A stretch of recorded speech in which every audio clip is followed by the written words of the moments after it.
तो hello everyone, my name is Himanshu Singh Patwal. आज हम क्लास 11th का जो हमने cooperative society form of business जो हम कर रहे थे, उसी के अंदर कोऑपरेटिव सोसाइटी हमारा चल रहा था। तो उसके टाइप्स आप देखने वाले हैं हम कि क्या टाइप है उसके, right. What are the types of cooperative society so that you will get a understanding also. Normally उसके 6 टाइप्स होते हैं, ठीक है। उसी को हम डिस्कस करने वाले हैं आज। तो मैं एक बार अपना जो बोर्ड है शेयर करता हूँ आपके साथ, then we will discuss about it. Okay, just give a moment. Okay. So, what we are discussing today we are going to discuss the type of cooperative society. हमने देख लिया cooperative society क्या होती है, merit, limitation, जो भी चीजें थी उसके अंदर, उसके फीचर क्या है, ये सारी चीजें हम देख चुके हैं, right. Now we are looking forward toward the type of it, right. अब इसके जब टाइप्स की बात करता हूं मैं, ठीक है, कि भाई कोऑपरेटिव सोसाइटी के क्या क्या टाइप्स होते हैं उसकी बात कर लेते हैं थोड़ी सी, ठीक है। तो टाइप्स का मतलब कितने तरह की ये कोऑपरेटिव सोसाइटी होते हैं मैंने आपको बताया था। इसमें मिनिमम आपके 10 मेंबर होते हैं, राइट। और ये मेंबर जो होते हैं ये अपने ही किसी पर्टिकुलर काम को सॉल्व करने के लिए करते हैं। मतलब जो भी ये सर्विसेज प्रोवाइड करते हैं अपने खुद के मेंबर्स के लिए करते हैं, राइट। ऐसा नहीं है कहीं बाहर के लिए कर रहे हैं। अगर कोई प्रॉफिट हो भी रहा है गलती से तो वो भी मेंबर्स में ही बढ़ जाएगा, ठीक है जी। तो इसमें क्या है, अगर कोई प्रॉफिट गलती से हो भी रहा है, हालांकि इनका मोटिव प्रॉफिट नहीं होता, लेकिन स्टिल अगर पैसा बच रहा है तो वो मेंबर्स में ही बढ़ जाता है, रिस्पेक्टिव उनका जो भी रहता है। डिफरेंट डिफरेंट सेगमेंट में डिफरेंट डिफरेंट तरीके से वो बढ़ता है, ठीक है। वो डिसाइड कर सकते हैं खुद। तो पहला हो गया कंज्यूमर कोऑपरेटिव सोसाइटी। नाम से पता लग रहा है भैया कंज्यूमर कौन है। कंज्यूमर वही है जो कंज्यूम करता है, ठीक है। कंज्यूमर कौन है, कंज्यूमर वो है जो कंज्यूम करता है। तो कंज्यूमर का मतलब क्या हुआ, जो भी हमारे डेली नीड्स के जितने भी आइटम है, ठीक है। चाहे वो दूध हो गया, चाहे वो आपका आटा हो गया, चाहे वो आपका राइस हो गया, चाहे वो आपके, ये तो फूड के पार्ट हो गए। यूजेज के पार्ट भी जो आपके रहते हैं, जैसे टूथब्रश हो गया, राइट, टूथपेस्ट हो गया, वट एवर इट इज, ठीक है। सोप हो गया आपका, डिटर्जेंट हो गया, जितनी भी ये सारी चीजें हैं। तो कंज्यूमर कोऑपरेटिव सोसाइटी करती क्या है, ये सब आइटम जितने भी आपके डेली यूज के आइटम है, ठीक है, ये कुछ मेंबर्स मिलके बनाते हैं, ठीक है, अपने मेंबर्स के लिए। ये कुछ डेली यूज के आइटम डायरेक्टली मैन्युफैक्चरर से खरीद लेते हैं, ठीक है। मैन्युफैक्चरर से खरीदने के बाद ये मिडिल मैन का जो भी गैप होता है, राइट, अगर ये रिटेल से खरीदेंगे तो उसका प्रॉफिट, उसका प्रॉफिट है, उसका प्रॉफिट, 50 प्रॉफिट जुड़ने के बाद इनको मिलता है। ये डायरेक्टली मैन्युफैक्चरर से खरीदने के बाद स्टॉकिंग हो जाती है इनके पास, राइट, इनके पास अवेलेबल हो जाता है। देन ये मेंबर को प्रोवाइड करा देते हैं in a reasonable price, right. Reasonable price का मतलब क्या हुआ, जो भी इनको कॉस्ट पड़ी होगी, कुछ भी इनकी उसको travelling, transportation, what ever the cost में भी इनको राइज हो रही होगी, राइट। अगर मार्केट से कोई आइटम फॉर एग्जांपल 100 रुपीज का आ रहा है, तो यहाँ पे 100% वो आइटम आपका कम से कम 80 रुपीज का आ रहा होगा। तो 20 रुपीज से सेव कर रहे हैं ना अपने मेंबर पर आइटम में। ये छोटा एग्जांपल ले रहा हूँ मैं आपसे, लेकिन इसकी ह्यूज वॉल्यूम पे काम करता है ये, राइट। जो भी मेंबर्स है उसके लिए मेनली काम करा जा रहा है यहाँ पे, ठीक है। तो consumer is basically what they are doing, they are just reducing the middle man, right. मतलब वहां पे जो भी मार्जिन है मिडल मैन का, उसको रिड्यूस कर रहा है। They are just reducing the margin of middle man, right. अब यहाँ पे क्या होता है, जब हम कंज्यूमर कोऑपरेटिव सोसाइटी की बात कर रहे हैं, तो ये क्या करते हैं, इसको करने के लिए क्या, स्टोरेज के लिए, वेयर हाउसिंग के लिए कैपिटल चाहिए, तो मेंबर ही इसमें कैपिटल लगाते हैं, राइट। अगर मान लो ये सब करने के बाद कल को मान लेते हैं कि मेंबर्स को दे दिया, जो भी रिक्वायरमेंट थी वो सब पूरी कर दी। ये करने के बाद अगर मान लो कुछ इसमें प्रॉफिट बच जाता है, तो जितना भी मेंबर ने जितना कंट्रीब्यूट करा होता है कैपिटल में, वो कैपिटल के कंट्रीब्यूशन के रेशियो में बढ़ जाएगा, ठीक है। या जिसने जितना ज्यादा परचेज करा है, या जितने जितना ज्यादा, कुछ भी ये रख सकते हैं नॉर्मली इनका जो रेशियो होता है। जनरली इस केस में क्या है, इस केस में कैपिटल इंटेंसिव है, क्योंकि आपको कैपिटल की रिक्वायरमेंट होती है। तो जिसने जितना ज्यादा कैपिटल लगाया उतना रेशियो में आप बांट सकते हो, ठीक है जी।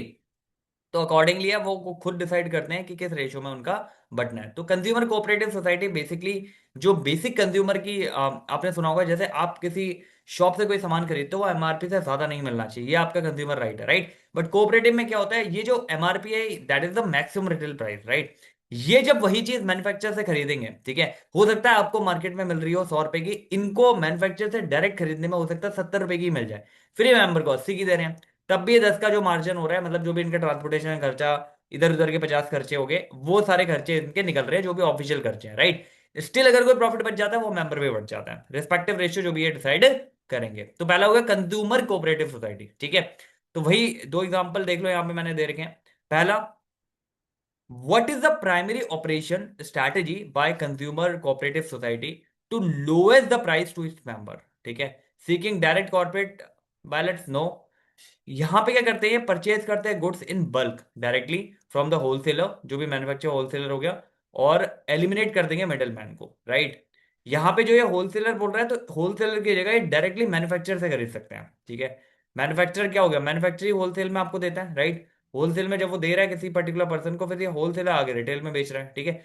बट ये होलसेलर से भी आगे की एक चेन होती है मैन्युफैक्चरर, राइट। तो इस मैन्युफैक्चरर से भी आप डायरेक्टली खरीद सकते हो, उससे और कम पड़ेगा आपको, ठीक है जी।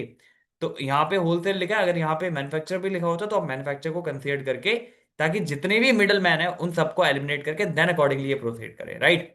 आगे बढ़ो।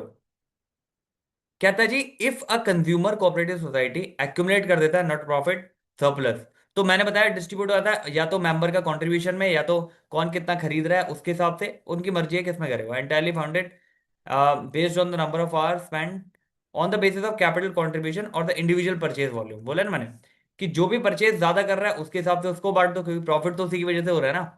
या फिर जो भी कैपिटल कंट्रीब्यूशन है उसमें आप कर सकते हो, ठीक है जी। तो ये रेशो वो डिसाइड कर सकते हैं भाई किस रेशो में उन्हें बांटना है। तो पहला हो गया कंज्यूमर कोऑपरेटिव सोसाइटी, 6 तरह की सोसाइटी है आपकी। दूसरा आपका आ जाएगा प्रोड्यूसर, राइट।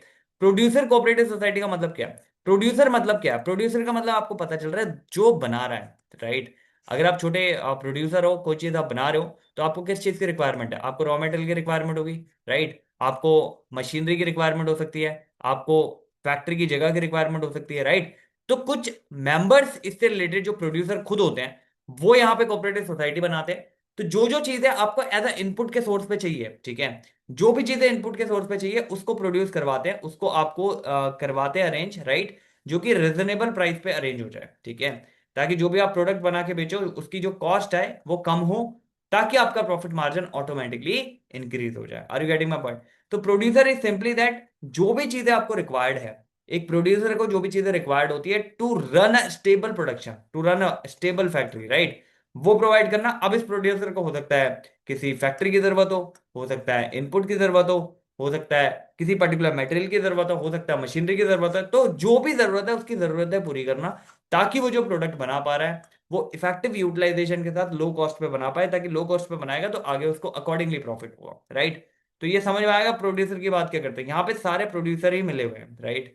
जितने भी आपके प्रोड्यूसर्स हैं जो भी चीजें बना रहे हैं, राइट, वो सारे अवेलेबल होते हैं, राइट। अकॉर्डिंगली फिर ये अरेंज करवाते हैं चीजों को, ठीक है। और ज्यादा स्मॉल स्केल रहेगा इसमें, देखो। अब against home the producer cooperative society aim to protect the small scale जो भी है रिटेल, ऑब्वियसली बिग जो कैपिटलिस्ट होंगे जो डोमिनेट करते हैं मार्केट को, राइट, उनके अगेंस्ट इनको प्रोटेक्ट करने के लिए ये आपका बना है, ठीक है। जो बिग होंगे और जो मार्केट को डोमिनेट करते हैं उनको प्रोड्यूस करने के लिए ये आपका बना है, उनको प्रोटेक्ट करने के लिए ये आपका बना है, राइट। आगे बढ़ो। The producer cooperative society help the member providing which component, तो easy home construction no, ready to move residential no, raw material हो गया, मैन्युफैक्चरिंग इक्विपमेंट हो गया, आपका प्रोडक्शन इनपुट जो हमने बात करी है, तो वो प्रोवाइड कराने के लिए ये अपना अपने जो मेंबर की हेल्प करता है सोसाइटी में। इस सोसाइटी का पर्पस ही यही है, ठीक है जी। जो भी ये बना रहा है प्रोडक्ट या जो भी सर्विसेज बना रहा है स्टेबली बनाए, अपना जो प्रोडक्ट इसको मिल रहा है जो बनाने के लिए चाहिए वो इजीली अवेलेबल हो जाए, ये कोऑपरेटिव सोसाइटी की जिम्मेदारी होती है। Are you getting my point where I am coming from. तो ये आपके दो हमने पढ़े, एक आपका सिंपल सा मैंने पढ़ा कंज्यूमर और दूसरा प्रोड्यूसर। भाई कंज्यूमर हो गया, कंज्यूमर हो गया, कंज्यूमर समझ आ गया किसको बेचना है। प्रोड्यूसर हो गया कौन बनाएगा, राइट। अभी जब ये प्रोड्यूसर कर लेगा, प्रोड्यूस कर लेगा, तो उसके बाद इसकी मार्केटिंग भी तो करनी है। इसने जो प्रोडक्ट बनाया प्रोड्यूसर ने, इसकी मार्केटिंग भी तो करनी होगी भाई साहब। तो ये मार्केटिंग के लिए कोऑपरेटिव सोसाइटी बनी है, ठीक है।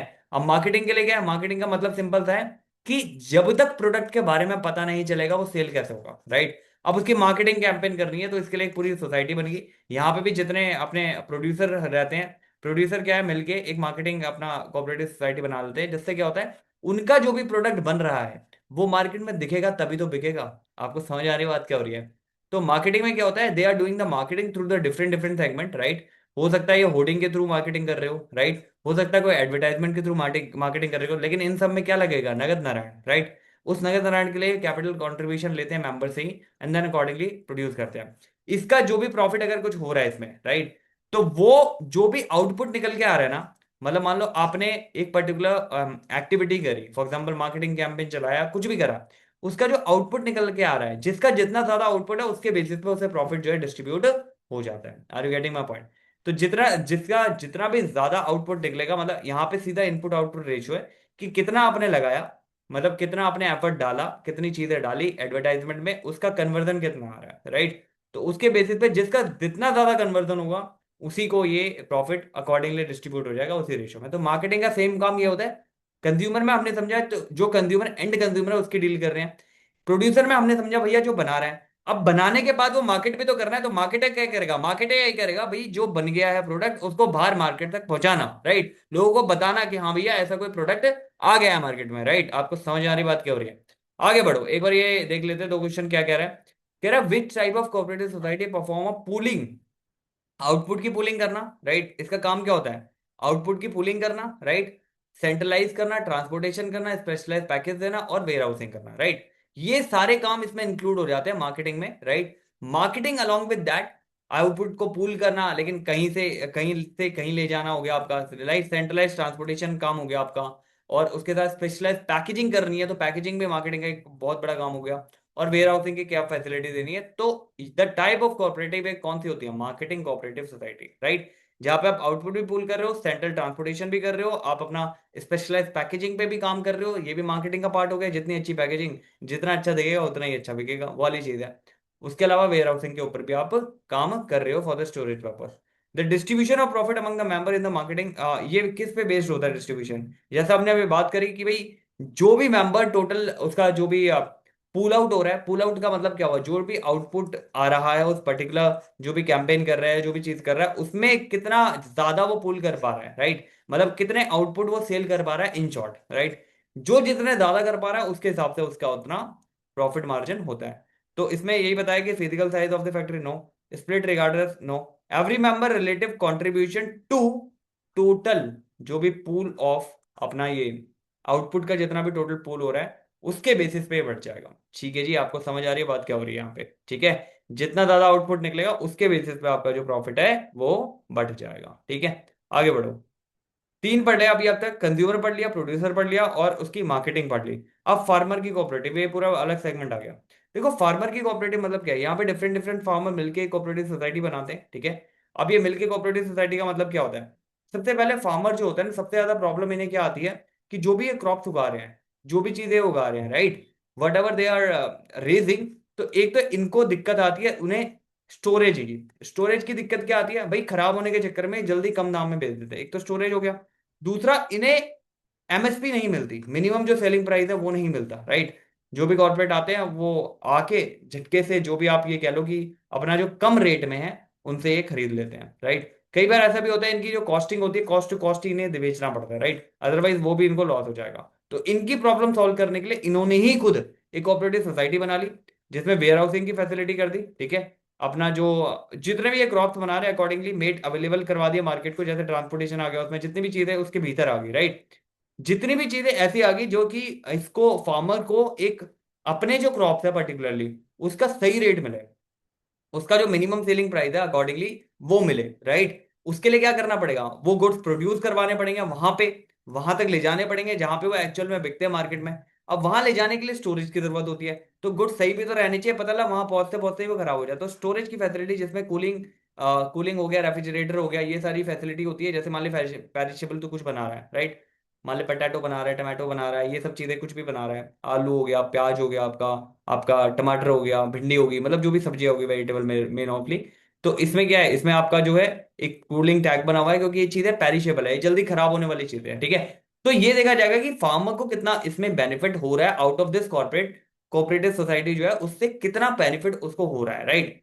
अकॉर्डिंगली ही इसमें काम चलता है। इसका मेन पर्पस ये होता है कि अपने आप को सर्व करना, जो भी फार्मर्स है उनको सर्व करना, जो भी उनके बीच में रुकावटें आ रही है जिससे कि वो अपना जो क्रॉप है वो लो रेट पे बेच दे रहे हैं, वो हटाना, सारे हिंड्रेंसेस हटाना, ठीक है। ये काम हो गया फार्मर कोऑपरेटिव सोसाइटी का।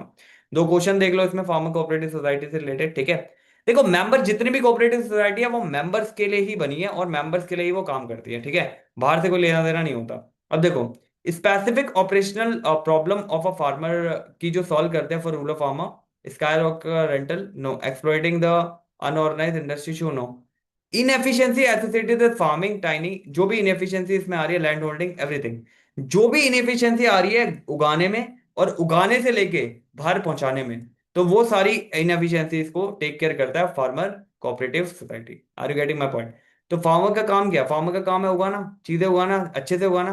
तो इसके लिए इसको अच्छे सीड चाहिए, इसके लिए इसको अच्छे जो भी फसल उगाने के लिए पेस्टिसाइड चाहिए अच्छे, राइट। देन अकॉर्डिंगली ये सारी चीजें प्रोड्यूस करवाना, that is farmer cooperative society. ठीक है जी। अब दूसरा कह रहा है, to boost the agriculture productivity and the crop yield in the farmer.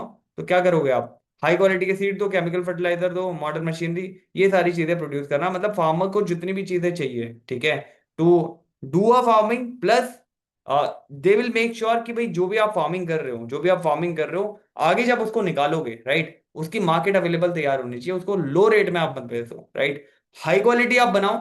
जो भी इसके लिए सामान चाहिए, चाहे वो machine, material, land, whatever it is, they are doing it, but एक बार बनने के बाद to made available in the market, तो उसके लिए आपको प्रॉपर स्टोरेज जो फैसिलिटी है, चाहे वो आप रेफ्रिजरेटिंग करो, कूलिंग करो, वट एवर इट इज में भी, तो उसको करने के बाद ही आपको आगे वो इजीली अच्छे दाम में आप उसे बेच सकते हो, राइट। आगे बढ़ो।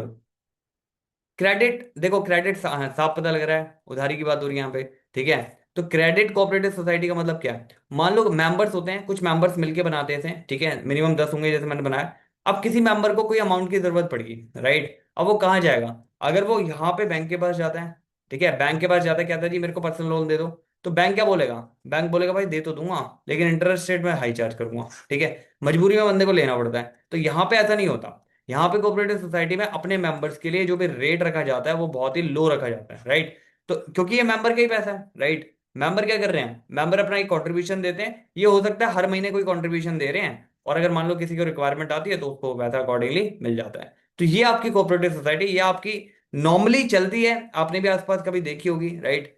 कोई मान लो आपने कमेटी कभी देखी होगी कि भाई कमेटी चलती रहती है, बट वो रजिस्टर्ड नहीं है, राइट। ये प्रॉपर रजिस्टर्ड होता है, इसमें जो भी मेंबर होते हैं अगर बात करें, तो वो अपना प्रॉपर कंट्रीब्यूशन करते हैं, जिस भी मेंबर को रिक्वायर्ड है वो लो इंटरेस्ट रेट पे उसे दे दिया जाता है, ठीक है।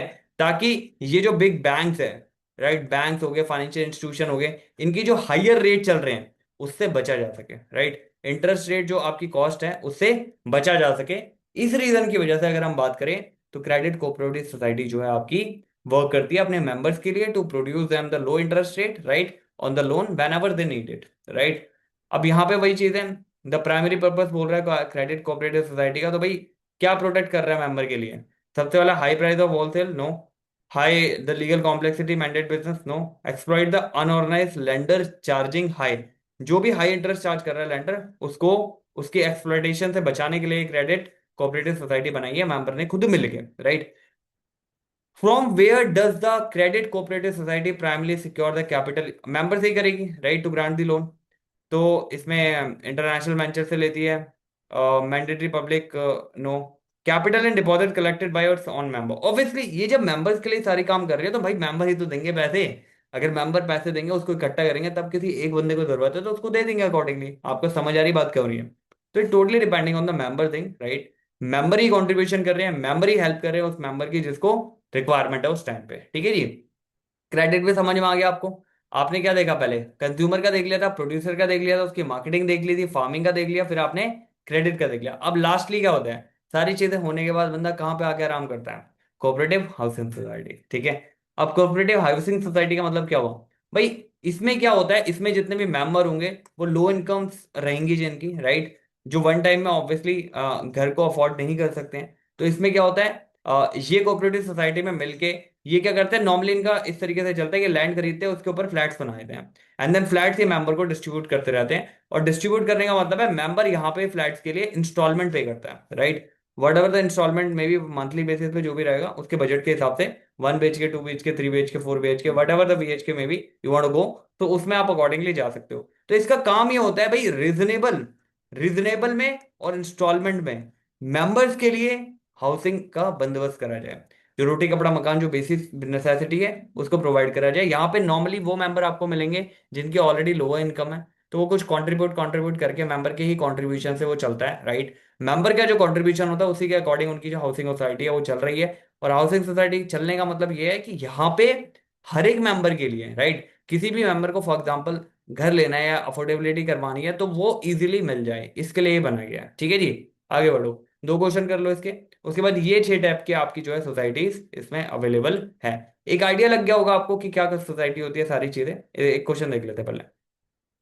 Cooperative housing society specifically establish to help the group home, high net worth को कर रहा है क्या? No, people with limited income who want to construct a house at a reasonable, reasonable cost में कंस्ट्रक्ट करना चाहते हैं, रिजनेबल कॉस्ट में इनको चाहिए मकान, जो भी चाहिए, तो रिजनेबल कॉस्ट में इनको मकान ये बना के दे सकते हैं। उसमें क्या है, जैसे मैंने बोलता लैंड पे फ्लैट्स बनाते हैं अकॉर्डिंगली, तो रिजनेबल रेट पे मकान लेने का मतलब क्या है, जो भी रॉ मटेरियल है अकॉर्डिंगली मैन्युफैक्चरिंग से खरीद रहे होंगे, राइट। उसके बाद जो लेबर है अकॉर्डिंग डायरेक्ट होगी इनकी, देन अकॉर्डिंगली ये डिस्ट्रीब्यूट और अपना जो है वहां पे बनाना शुरू करते हैं, राइट। तो बनाते हैं तो ऑब्वियसली बात है, इनका पर्पस क्या होता है भाई, जो भी रिजनेबल कॉस्ट है उसमें मकान मिल जाए, और उसके साथ साथ आप इंस्टॉलमेंट में भी पे कर सकते हो। The unique financial convenience of cooperative society offer the member purchasing house, जैसे कोई परचेज कर रहा है house, complex exemption no, the option of paying the residential plot and land instalment. वही सिंपल से बात है, आप इंस्टॉलमेंट में इजीली अपना पे कर सकते हो, कोई ऐसा चक्कर वाली बात उसमें नहीं है, ठीक है। तो कोऑपरेटिव सोसाइटी के टाइप अगर हम बात करें, छोटा सा ही टॉपिक था ये, इसमें आपके कोऑपरेटिव सोसाइटी, एक तो हाउसिंग होगी कोऑपरेटिव हाउसिंग सोसाइटी, एक आपका दूसरा हमने पढ़ा था क्रेडिट कोऑपरेटिव सोसाइटी, दूसरा हमने एक पढ़ा था आपको याद होगा कि फार्मर कोऑपरेटिव सोसाइटी, फिर हमने मार्केटिंग के बारे में पढ़ा था, फिर हमने प्रोड्यूसर के बारे में पढ़ा था, एंड देन फाइनली कंज्यूमर के बारे में हमने पढ़ा था, राइट। तो ये 6 तरह की कोऑपरेटिव सोसाइटी है, और ये इंडिविजुअल अकॉर्डिंगली ये चीजें बनती है, राइट। इस पर आए थे। तो ये हमारा जो फॉर्म ऑफ बिजनेस हम तरफ चल रहे थे, कोऑपरेटिव सोसाइटी खत्म हो गया, मेनली हमारा जो सोल पार्टनरशिप और कोऑपरेटिव सोसाइटी खत्म हो गया। अब अगला टॉपिक आएगा जॉइंट स्टॉक कंपनी। तो जब भी नेक्स्ट लेक्चर आएगा तो वो आपका जॉइंट स्टॉक कंपनी का आएगा। आपको समझ आ रही बात क्या हो रही है? तो just go through it and understand it, right. कोई इशू आता है तो ऑब्वियसली आप कमेंट करो या मेल करो, right. I am more than happy to help you on that. And also, if you have any issue, any doubt, just ask me, right? And thank you so much for watching, right? Just be cool and be happy. Take care.